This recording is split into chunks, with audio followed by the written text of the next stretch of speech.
예수 그리스도를 믿습니다.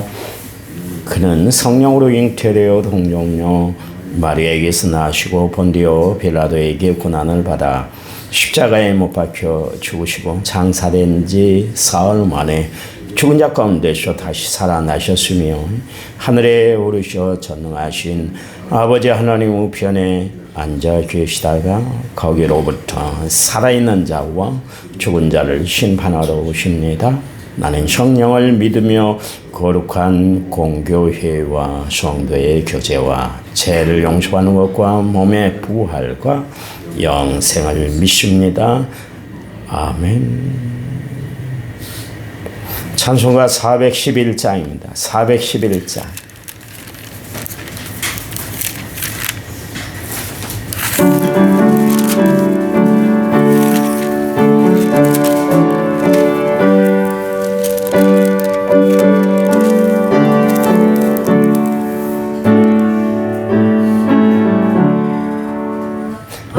내 맘속에 참된 평화 있네. 주 예수가 주신 평화.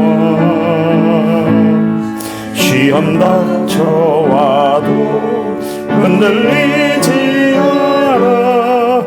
아 귀하다 이 평안아. 주 함께 계셔 내 맘속에. 주가 항상 계셔. 아 기쁘다. 주 나의 맘에 계셔. 위로하시네. 어찌 내가 주를 떠나설까.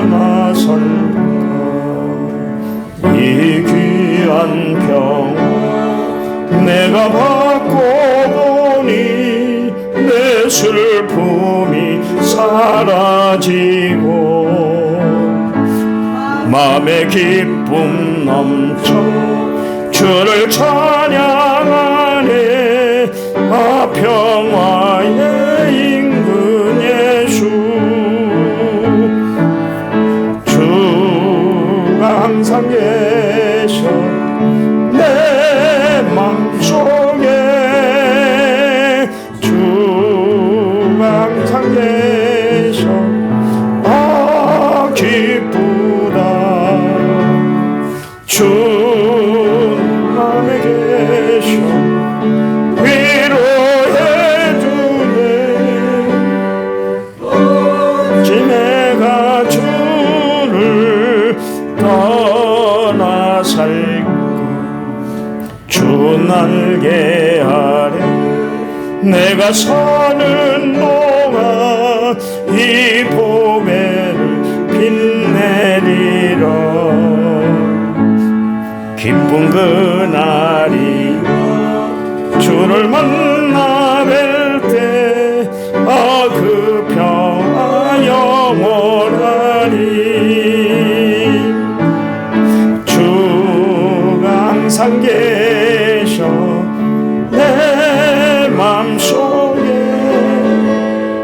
주가 항상 계셔. 아 기쁘다. 주 나의 맘에 계셔. 위로하시네. 어찌 내가 주를 떠나 살까. 아멘. 참 찬송가가 참 은혜로운 것 같아요. 성경 말씀 봅니다. 요한일서 2장 20절. 한 며칠간 계속할 것 같아요. 거기다가 북마크해 놓으시기 바랍니다. 요한일서 2장 20절 389페이지입니다. 우리 같이 읽을까요? 이번 기회에 그냥 암송을 하시죠. 같이 읽습니다. 너희는 거룩하신 자에게 기름 부음을 받고 모든 것을 아느니라. 아멘. 인천문제 6840번째 예물을 제가 하나님 앞에 드렸습니다. 경배와 찬양집 경배와 찬양이 아니라 우리 새로 만든 찬양집 있잖아요. 얕게 된 거 있습니다. 항상 송축하리 찬양집 31번.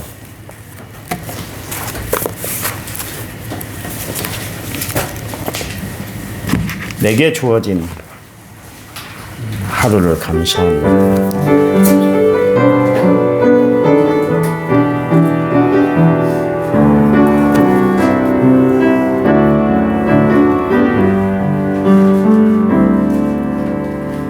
내게 주어진 하루를 감사합니다. 내게 또 하루를 허락하심을 이 하루도 보내지 않은 살기 원합니다. 이러는 청받을 만한 자격 없지만 주의 인자하심 힘이 므므로 이 하루도 내게 주셨음이 나여 감사드립니다.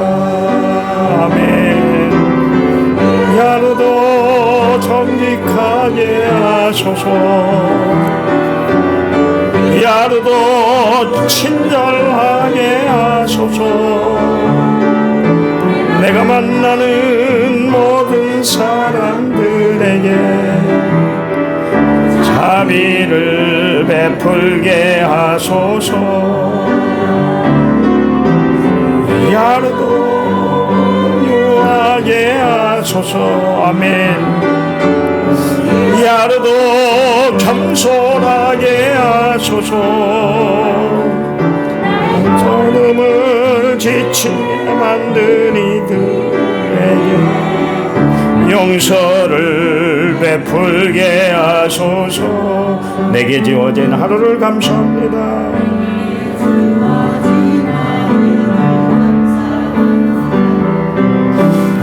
내게 또 하루를 허락하심을 아멘. 좋은 일 슬픈 일이든 감사드립니다. 비록 이 하루가 나를 울린다 원망에만 품지 않을 이유는 나의 주님이 모든 걸 주관하셔서 선을 이루심이라. 아멘. 이 하루도 평화롭게 하소서. 이 하루도 강건하게 하소서. 만 폭풍이 몰아치는 중에도 건강을 누리게 하소서. 이 하루도 성실하게 하소서. 이 하루도 순종하게 하소서. 나의 마음을 아프게 만든 이들에게 은총을 베풀게 하소서. 행복을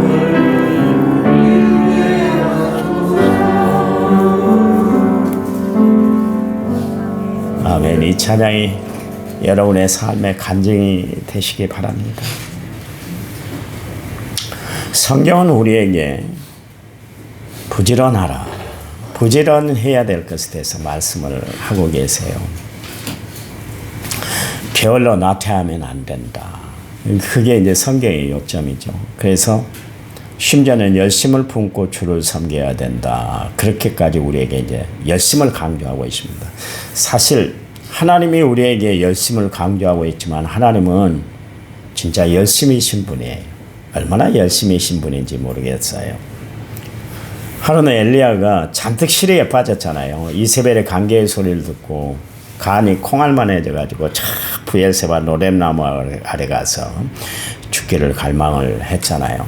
그래서 하나님께서 엘리야를 그대로 두실 수가 없어서 40주 40야를 이제 걸어서 호렙산에 이르게 하셨잖아요. 그러고 나서 이제 하나님이 그를 만나 주시는데 아주 세미한 음성을 통해서 하나님이 엘리야를 만나 주셨어요. 그러면 정신을 바짝 차리고 내가 있어야 할 자리가 부엘세바 노렘나무 자리가 아니었구나. 하나님이 나를 이렇게 부르신 것은 새로운 용기와 은혜를 주시려고 하나님이 나를 이렇게 부르셨구나. 그리고 정신을 바짝 차려야 될 거 아니겠어요?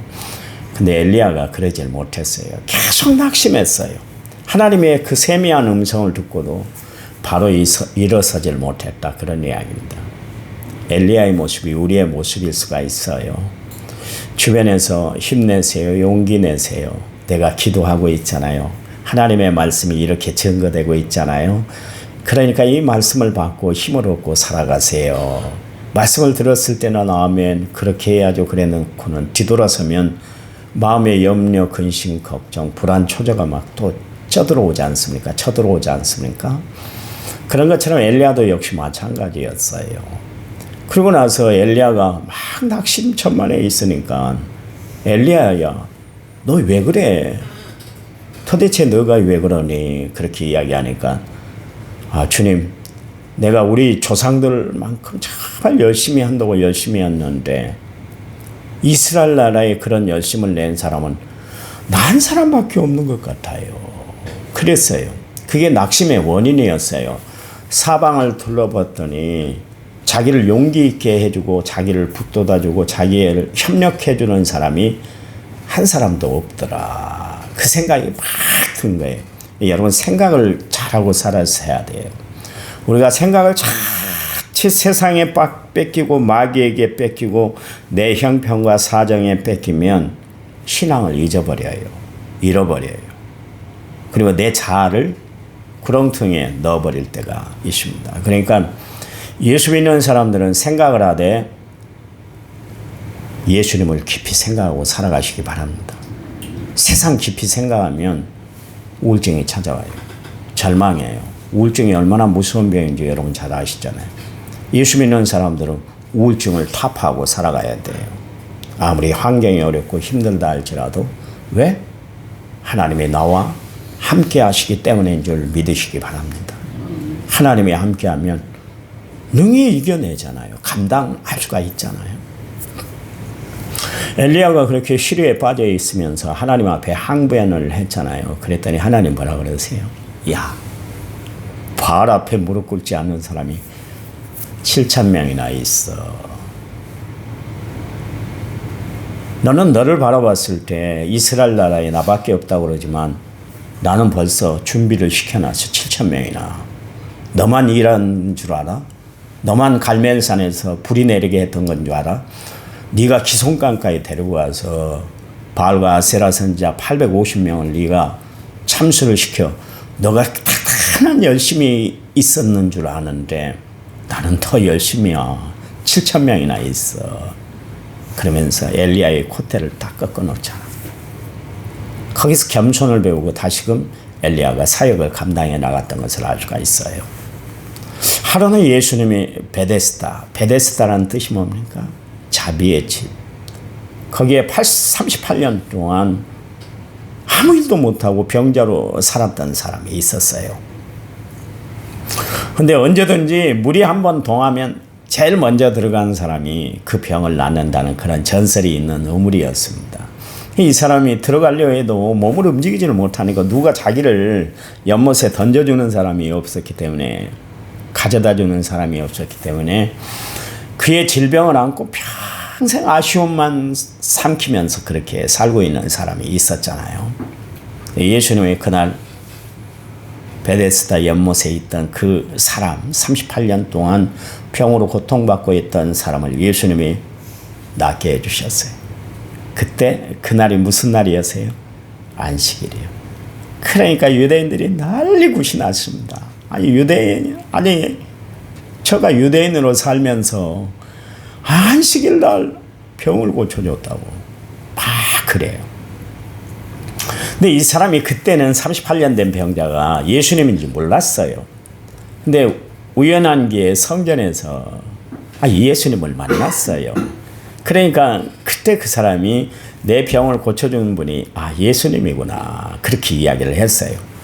그래서 유대인이 그때부터 예수님을 막 죽이려고 난리를 피웠잖아요. 왜냐하면 안식일을 범했죠. 자기가 하나님이라고 이야기를 했죠. 그러니까 이거는 신성 모독죄다. 그래서 예수님을 죽이려고 난리를 피우고 있었습니다. 그때 예수님이 이런 이야기를 하셨어요. 그게 요한복음 5장 17절 말씀이에요. 예수께서 그들에게 이르시되 내 아버지께서 이제까지 일하시니 나도 일한다 그러십니다. 여러분, 예수님이 이 땅에 오셔서 하신 일이 뭐냐면 하늘나라를 소개하는 거예요. 예수님이 병 고치고 사람 죽었다는 사람 살린 거 이건 부수적인 일이에요. 부수적인. 우리는 그게 굉장히 스포트라이트를 받고 있잖아요. 그래서 간증하는 사람들은 막 우리 깜짝깜짝 놀래잖아. 저런 병을 낫고도 했네. 죽을 병에 있어서 저 사람이 살아났네. 그러면서 우리가 깜짝 놀리지만 그 예수를 우리가 잘 믿고 하나님의 은혜 가운데 살아가면 언제든지 우리는 간증거리가 있을 수 있어요. 더 중요한 건 뭐냐면 하나님이 나의 하나님이 된다는 것. 이 신앙을 분명히 하고 살아야 될 줄 압니다. 그런데 그 중에 가장 중요한 게 뭐냐면 나만 일하는 것이 아니에요. 지금 이 시간도 하나님이 일하고 계신 줄 믿으시기 바랍니다. 하나님이 일하세요. 하나님이세요. 얼마나 하나님이 일을 열심히 하시든지 성령님, 내가 기도하지 못하고 어두운 가운데 있고 절망의 자리에 앉아 있을 때 성령이 말할 수 없는 탄식으로 나를 위해 친히 간구하신다 그랬잖아요. 하나님은 지금도 열심을 내고 계시고 성령님도 열심으로 주어진 사명을 감당하고 있어요. 여러분, 마지막 때 하나님이 찾는 사람은 어떤 사람인가? 진심으로 주를 바라보고 하나님을 의지하며 살아가는 사람들인 줄 믿으시기 바랍니다. 여러분의 어떤 큰 업적을 이루는 것 그것보다 매일매일 변함없이 하나님을 바라보고 하나님을 의지하고 하나님이 일하시기 때문에 나도 일해야 되겠다. 이 결심을 가지고 살아가는 성도들을 사랑하시고 축복하세요. 여러분에게 맡겨진 인물이 직임들이 다 있잖아요. 그렇잖아요. 장로님은 한약을 잘 따려서 많은 사람들에게 건강에 유익을 끼치는 거. 그게 하나님의 일이요. 그래서 장로님을 통해서 하나님 영광 받으시게 하고 우리 권사님 나이 많으신 어르신들을 지극정성으로 잘 돌보. 그러니까 권사님이 가는 데마다 그 나이 많으신 어르신들이 그런다 그러잖아요. 권사님 나를 위해서 기도해 줘. 벌써 하나님 앞에 영광 돌린 일을 하고 있는 거 아닙니까? 제가 늘 포도원을 위해서 기도하는데 다른 것 때문에 안 해요. 어려운 노인분들을 정말 남은 여생을 편안하게 지낼 수 있도록 그 기관에서 독려하도록 보호하도록 간호하도록 이끌도록 함께하는 기관, 하나님이 세운 기관이기 때문에 그래요. 우리가 하는 모든 일이 하나님의 일이 되는 줄 아시기 바랍니다. 열심히 하셔야 돼요. 대충 하면 안 돼요. 성의 달란트 비유에 있잖아요. 5달란트, 2달란트 받은 종은 정말 주인의 마음에 너무 흡족했어요. 이유가 뭐예요? 자기의 주어진 직분에 최선을 다했기 때문에 열심을 더했어요. 그래서 2배의 이익을 남겼잖아요. 근데 1달란트 받은 종은 결국 주인에게 책망을 들었어요. 이유가 뭐예요? 거기 보니까 게으르고 나태한 종아 그랬어요. 게으르면 안 된다 그런 이야기입니다. 이익을 남겼느냐 남기지 않았느냐 이게 중요한 게 아니에요. 손실을 끼쳤느냐 안 끼쳤느냐 이게 문제가 아니에요. 그 일을 어떻게 대했느냐 이게 중요한 거예요. 하나님이 여러분에게 각자의 직임을 주셨어요. 기도 안 하고도 그냥 얼마든지 할 수 있다니까. 기도 안 해도 그 기관을 이끌어갈 수 있어요. 근데요, 기억하세요. 하나님의 능력은 나타나질 않아요. 하나님의 능력은 하나님을 의지할 때 나타나는 줄 믿으시기 바랍니다. 그래서 내가 기도하라는 거예요. 직분을 감당하기 전에. 여러분을 괴롭히려는 것이 아니라 그렇게 해야만 하나님이 영광 받으시고 그렇게 해야 하나님의 은혜를 끼쳐주시기 때문에 그래요. 기도가 왜 중요합니까? 하나님을 의지하는 거 아닙니까? 그렇잖아요. 기도가 다른 거 없어요. 하나님을 의지하는 것, 하나님의 도우심을 구하는 것, 하나님의 역사를 바라보는 것, 그게 기도 아닙니까? 그렇잖아요. 우리가 하나님 앞에 정말 열심을 다하여 최선을 다해야 할 겁니다. 왜냐하면 우리가 하나님의 은혜로 죄사함 받고 그래서 하나님의 자녀 천국 백성이 되었기 때문에 그렇습니다. 내 노력으로, 내 힘으로, 내 열심으로, 내 경험으로 내가 구원받은 거 아니잖아요. 순전히 하나님의 은혜로 내가 구원을 받았고 하나님의 자녀로 혜택을 누리고 특권을 누리고 우리가 지금 살아가고 있잖아요. 그러니 우리가 받은 은혜, 받은 사랑이 너무나 크기 때문에 당연히 내가 하나님 앞에 돌려드려야 될 거 아니겠습니까? 그렇잖아요. 제가 늘 이야기합니다. 이 양복 입을 때마다 사주신 분은 생각을 해요. 늘 기도해요. 왜냐하면 은혜이기 때문에. 내가 내 돈으로 샀다면 내가 이 양복을 입을 때마다 그분을 기억하겠어요? 내 돈으로 샀으니까 그렇지. 근데 이 양복을 사주신 분이 계세요. 옥시크린이 튀어서 화장실 청소하다가 곳곳에 이렇게 얼룩이 져 있어요. 그런데도 안 버려요. 왜요? 그분이 사주실 때 그냥 사줬겠어요. 기도하며 사줬을 거 아니겠어요. 우리 목사님 저 옷 입고 따뜻하게 그리고 신실하게 목회를 감당하라고 세상 것 때문에 힘들지 않도록 그래서 사준 거 아니겠습니까? 그러니까 이 옷을 입을 때마다 늘 생각을 해요. 버리질 않아요. 위아래로 다 튀어가지고 얼룩이 져서 어떤 분은 나갈 때 권사님이 막 뭐 묻은 줄 알고 털더라고요. 그래요. 세상에서도 그렇게 은혜를 입고 내가 감사의 조건을 안다면 그것에 대해서 다 감사를 표현하고 싶은데 우리가 하나님 앞에 죄로 말미암아 죽었던 우리 죽었다 그랬어요. 성경은 죽을 수밖에 없는 죄인이 아니라 죽었던 사람이었어요. 우리가 하나님의 생명을 다시 한번 우리에게 불어주셔서 하나님의 사람으로 거듭나게 하셨잖아요. 그러니 우리는 주를 위해서 무엇이든 다 감당할 수 있어요. 그래서 하나님 앞에 드리는 것이 아깝지 않잖아요. 하나님의 은혜가 내 주머니보다 지갑보다 더 소중한 것을 알기 때문에 하나님이 베풀어 주신 사랑, 궁유한 축복이 내 건강보다 더 소중하다는 것을 알기 때문에 몸 바쳐 주를 위해서 헌신하고 충성하고 최선을 다해 살아가는 거 아니겠습니까? 그렇잖아요. 여러분, 하나님이 우리에게 요구하시는 것이 하나 있어요. 그거 뭐예요? 죽도록 충성하라. 죽도록 열심을 내서 최선을 다하라. 그런 이야기입니다. 여러분, 바울 보세요. 바울은 하나님의 은혜가 너무나 깊고 크다는 것을 알았어요. 그래서 로마서에서 말씀하잖아요. 그 하나님의 사랑 높이를 가늠할 수가 없대요. 넓이를 다 측량할 수가 없대요. 그 깊이를 다 헤아릴 수가 없다 그랬잖아요. 너무너무 큰 은혜의 사랑이라 그렇게 이야기를 했습니다. 그래서 받은 은혜가 너무나 컸기 때문에 바울은 죽을 둥 살 둥 모르고 주의 복음을 증거했어요. 여러분, 생명이 아깝지 않은 사람이 어디 있을까요? 그런데도 불구하고 바울은 사도행전 20장 24절 말씀에서 내가 가는 길과 나의 가는 길을 그가 아신다 그랬잖아요. 그리고 내 생명을 조금 더 귀한 것으로 여기지 않아 하나님의 복음을 증언하는 일을 마치려 하면 나의 생명을 조금 더 귀하게 여기지 않는다 그랬어요.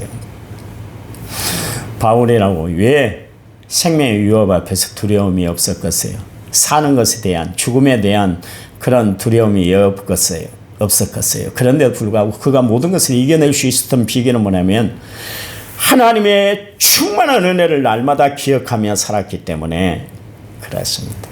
여러분, 오늘 하루 살아갈 때 하나님이 베풀어 주신 충만한 은혜, 그 은혜를 인하여 날마다 감사하며 살아가는 성도들이 되시기 바랍니다. 최선을 다해 살아가는 성도들이 되시기 바랍니다.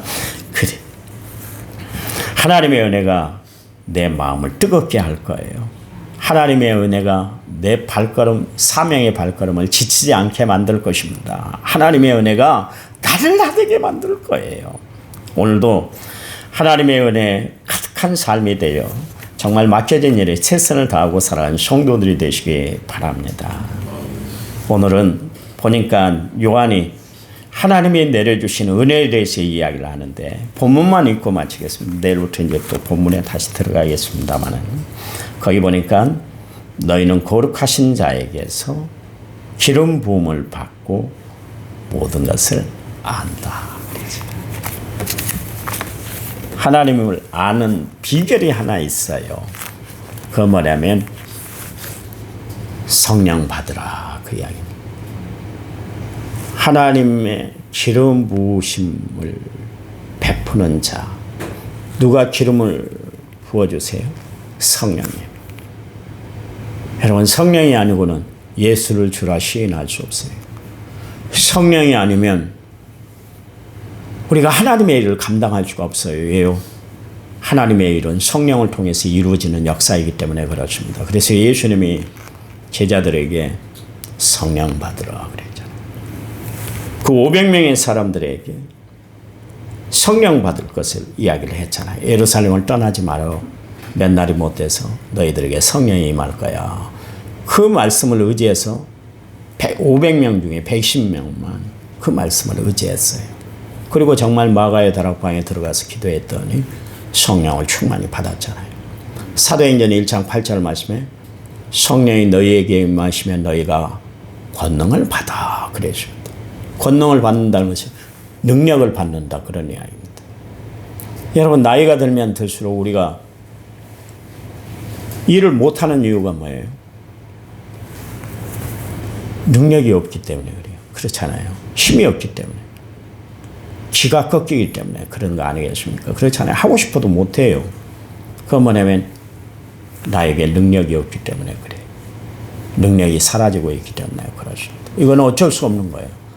가끔 가다가 권사님들이 나이 드신 권사님, 목사님 나이 힘들어요. 어려워요. 그 나이 되도록 써먹었으면 기계도 달아요. 그 받아들일 줄 알아야 되는데 여전히 나는 젊어야 되고 여전히 나는 잘 나가야 되는 줄 알아요. 그렇지 않습니다. 그건 다 받아들여야 되는 현상인 거예요.